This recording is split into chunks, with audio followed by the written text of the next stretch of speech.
Selamat datang kembali di podcast Edukasi Pajak, tempat kawan pajak bisa tahu hak dan kewajiban perpajakan dengan bahasa yang ringan dan mudah dipahami. Kawan pajak tahu belum? Bahwa di tahun 2024 akhir, banyak sekali kita jumpai bahwa masyarakat di sekitar kita menggunakan kendaraan listrik untuk kegiatan sehari-hari. Di episode kali ini, kita akan mengupas satu persatu mengenai kebijakan PPN ditanggung pemerintah untuk kendaraan listrik. Aku tidak sendirian teman-teman, tapi ditemani oleh beberapa teman-teman dari berbagai kampus di Jawa Timur. Aku, Desi Arum dari Universitas Jember. Aku Adi Idmatus dari Universitas Muhammadiyah Sidoarjo. Aku Abdul Hakim dari Universitas Muhammadiyah Sidoarjo. Aku Bagas dari Universitas Muhammadiyah Sidoarjo. Aku Fania Olga dari Universitas Jember. Aku Kartika dari Universitas Jember.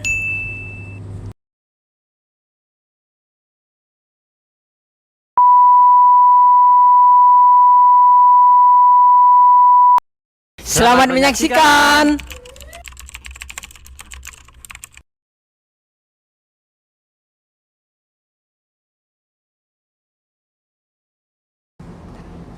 Nah, kali ini aku nggak sendiri nih teman-teman. Aku akan ditemanin oleh Kak Alin dari KPP Mojokerto.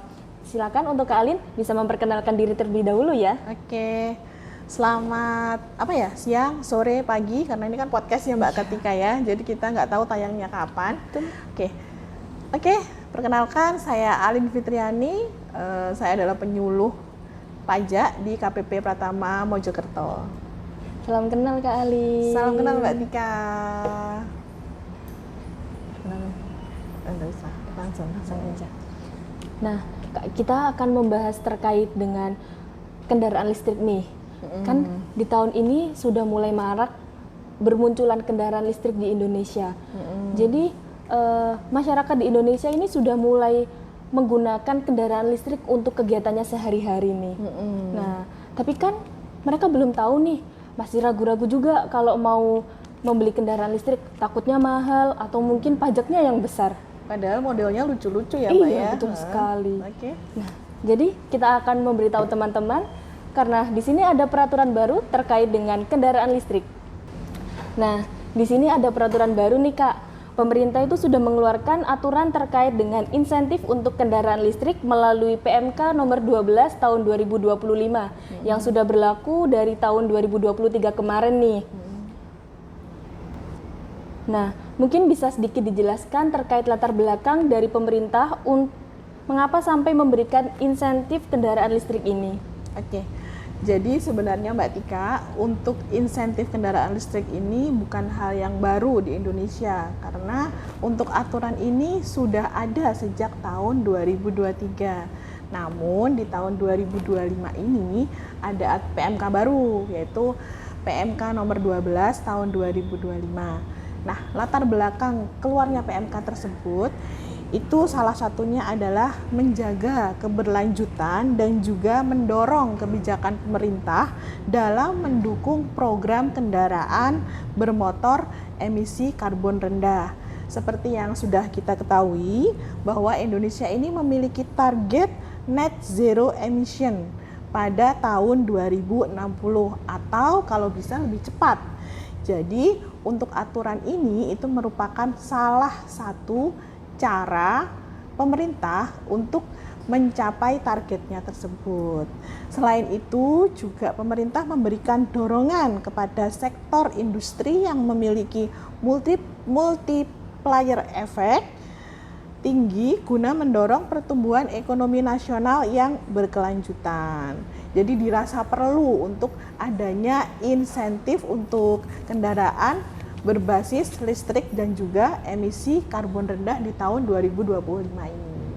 Berarti pemerintah mengharapkan Indonesia di tahun ke depan ini akan semakin bersih ya Kak? Iya, karena kan memang tujuannya memang green life gitu. Nggak sabar nih jadinya Indonesia jadi bebas dari polusi. Oke. Nah, kita lanjut ke pertanyaan kedua nih Kak. Terkait insentif PPN ditanggung pemerintah kendaraan listrik ini akan diberikan kepada semua jenis kendaraan listrik atau hanya jenis-jenis tertentu saja nih Kak? Oke. Jadi untuk jenis kendaraan berbasis listriknya di PMK ini ada dua jenis. Yang pertama yaitu kendaraan bermotor listrik berbasis baterai atau yang disebut dengan bahasa kerennya nih, yaitu battery electric vehicle. Nah, yang kedua yaitu kendaraan bermotor roda 4 emisi karbon rendah atau low carbon emission vehicle. Agak keriting-keriting ya, soalnya bukan bahasa kita sehari-hari. Nah, di LCEV ini ada jenisnya, ada yang full hybrid, ada yang middle hybrid, dan juga ada yang plug-in hybrid. Seperti itu Mbak Tika. Nah, ini yang bikin bingung nih Kak. Terkait ketentuan PPN ditanggung pemerintah sendiri atas penjualan kendaraan bermotor berbasis baterai itu bagaimana sih Kak? Oke, jadi ketentuan PPN yang ditanggung pemerintah untuk penjualan kendaraan bermotor yang berbasis baterai itu ada dua. Yang pertama untuk kendaraan yang pembuatannya itu tingkat komponen dalam negeri. Jadi kalau misalnya dia menggunakan bahan-bahan yang di dalam negeri itu komponennya maksimal 40, bukan maksimal sih, apa ya, maksimal ya, maksimal 40%, yaitu antara 20 sampai 40%, dan juga ada yang TKDN-nya itu minimal 40%, seperti itu.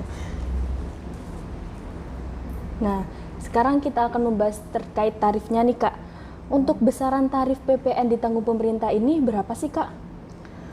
Besarannya ada dua. Kalau untuk PPN-nya ditanggung pemerintah ini, yang pertama yaitu 10%. 10% ini diterapkan untuk kendaraan berbasis listrik roda 4 tertentu dan juga kendaraan berbasis listrik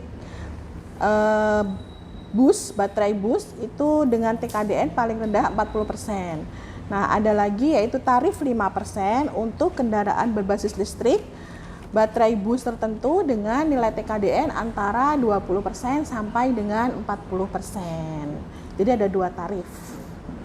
Nah, kalau aku mau beli kendaraan listrik roda 2 itu kena PPN juga nggak Kak? Kalau yang diatur di PMK ini hanya kendaraan roda 4. Jadi roda 2 nggak bisa ya Kak? Sepertinya masih terkena PPN-nya. Nanti aku tambahin sendiri deh Kak rodanya. Biar jadi 4 ya, biar Iya. dapat gratis PPN ya. Betul. Oke. Nah, untuk selanjutnya nih Kak, untuk ketentuan PPNBM-nya sendiri itu bagaimana?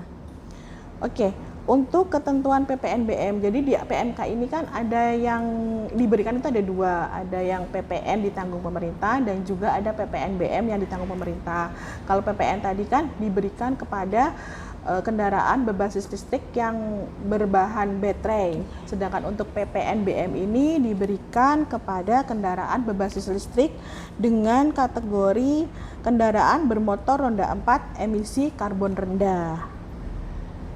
Nah, untuk persyaratannya itu sebenarnya sudah diatur sebelumnya dengan PP 73 tahun 2019 yang diperbaharui dengan PP 74 tahun 2021. Persyaratannya apa aja?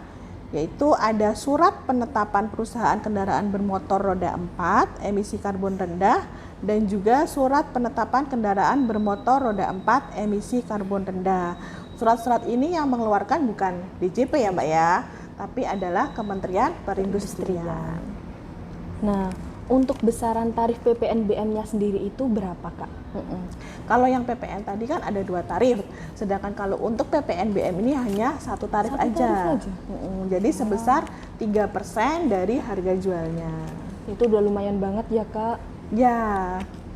Nah, untuk selanjutnya masa berlaku pajak pertambahan nilai ditanggung pemerintah ini sampai kapan sih Kak? Oke. Kalau masa berlakunya karena PMK ini keluar tahun 2025 di bulan Februari, masa berlakunya ditarik mundur nih Mbak. Jadi dari 1 Januari 2025 sampai dengan Desember tahun 2025. Nah, untuk yang Januarinya apakah tetap dapat insentif? Seperti itu kan pertanyaan dari wajib pajak. Masih tetap dapat insentif, yaitu untuk Januari walaupun PMK-nya ini keluar Februari, di bulan Januari para PKP masih bisa memanfaatkan PPN DTP ini dari 1 Januari 2025 sampai dengan 31 Januari 2025. Belibet deh. Berarti ada jangka waktu 1 tahun ya Kak? Iya betul, jadi memang untuk insentif ini berlaku 1 tahun. Nah, untuk tata cara pemanfaatan PPN ditanggung pemerintah ini bagaimana?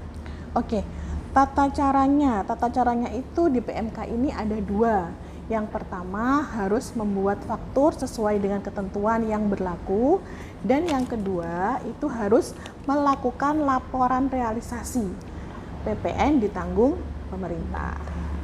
Nah, kita sudah menyangkut terkait faktur pajaknya ya. Untuk pembuatan faktur pajaknya sendiri itu bagaimana Kak?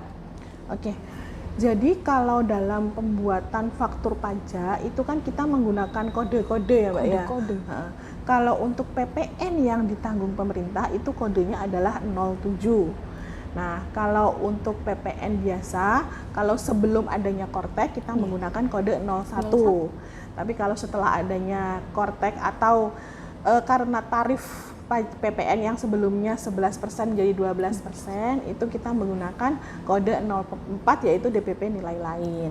Nah, untuk memanfaatkan insentif ini tadi untuk kan ada 2 ya Kak ya, ada yang KBL atau kendaraan berbasis listrik dengan basisnya adalah baterai, itu kan tadi tarifnya ada 10% dan juga 5%. Jadi kalau 10% itu berarti kan kalau 12% yang 10% ditanggung, yang 2% tidak ditanggung.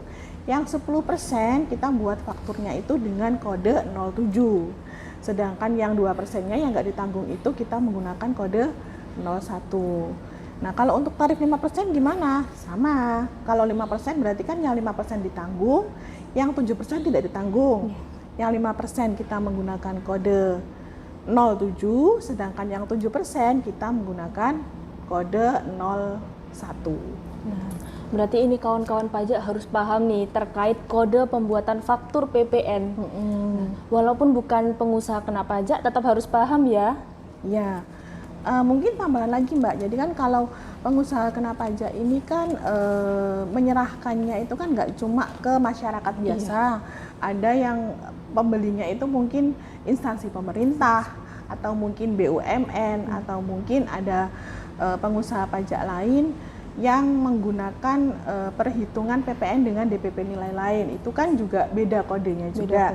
Jadi kalau untuk faktur pajak yang penyerahannya kepada instansi pemerintah itu menggunakan kode 02. Kalau untuk pemungut selain instansi pemerintah atau BUMN itu menggunakan 03. Kalau untuk yang PKP dengan besaran tertentu atau menggunakan DPP nilai lain itu menggunakan kode 04. Jadi yang itu tadi loh Mbak, membedakan yang kan tadi kan ada yang ditanggung, ada yang tidak. Kalau yang tidak ditanggung berarti yang membedakan adalah yang 01 tadi dibedakan ke 02, 03 dan juga 04. Jadi kodenya itu banyak sekali ya Kak? Ya, tapi sebenarnya kalau di Kortek sih tinggal pilih aja sebenarnya. Jadi udah lebih gampang nih Kak?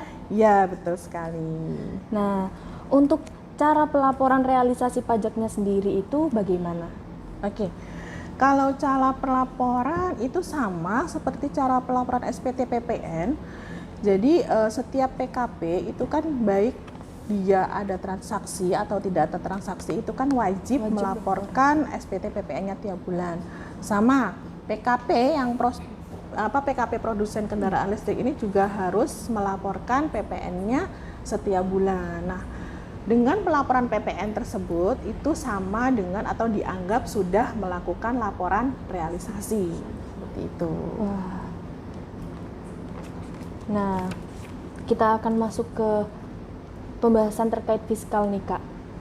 Oke.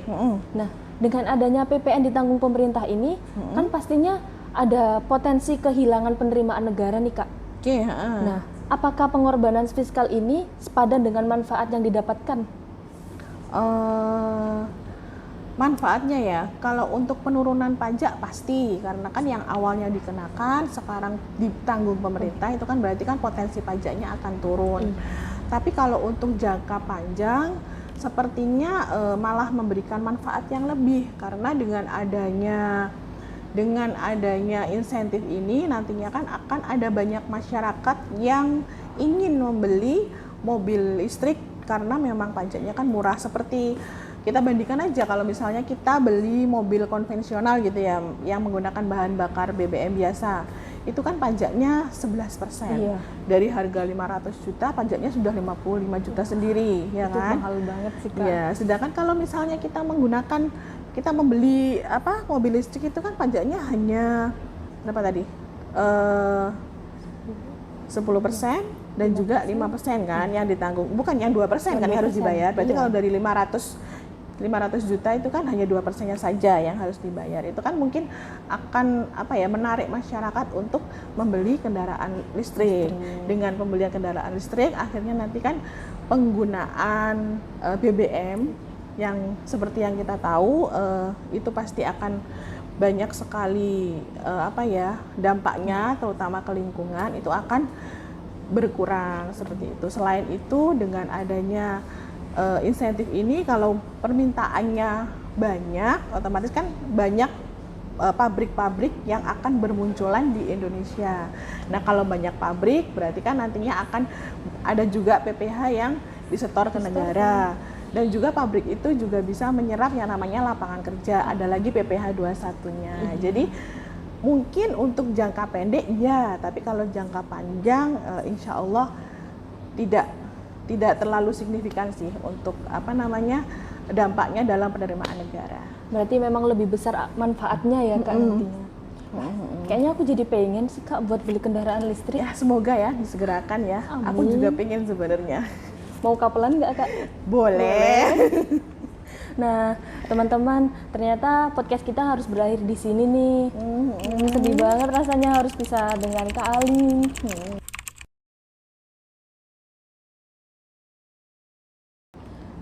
Kendaraan listrik ini tuh bukan cuma sekedar tren aja loh Kak.